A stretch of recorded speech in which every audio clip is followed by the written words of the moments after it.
तोला मुबारक है। मोला प्रेम दीवाना बना लेना नया साल तोला मुबारक है। मोला प्रेम दीवानी बना लेना नया साल तोला मुबारक है।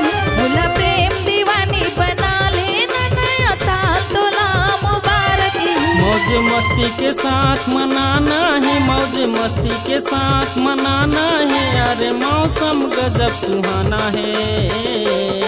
मोला प्रेम दीवानी बना लेना नया साल तोला मुबारक है। मोला प्रेम दीवानी बना लेना नया साल तोला मुबारक है।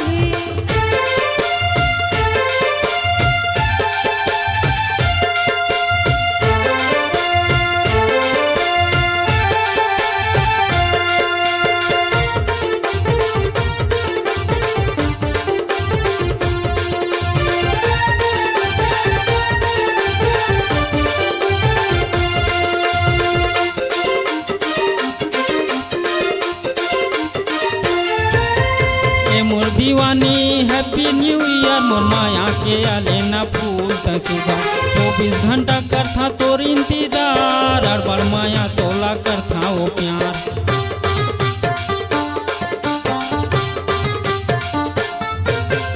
ए मोर दीवानी हैप्पी न्यू ईयर। मोर माया के आलेना फूल तसुगा 24 घंटा करथा तोर इंतजार। और बड़ माया तोला करथा वो प्यार। एक दूसर से गले मिलाना है, एक दूसर से गले मिलाना है। जगत पाल है तोर दीवाना है।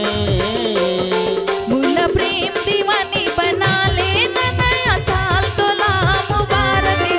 मोला प्रेम दीवानी बना लेना नया साल तोला मुबारक है।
मोला प्रेम दीवाना बना लेना नया साल तोला मुबारक है। मोला प्रेम दीवाना बना लेना नया साल तोला मुबारक है। मोला प्रेम दीवानी बना लेना नया साल तोला मुबारक है।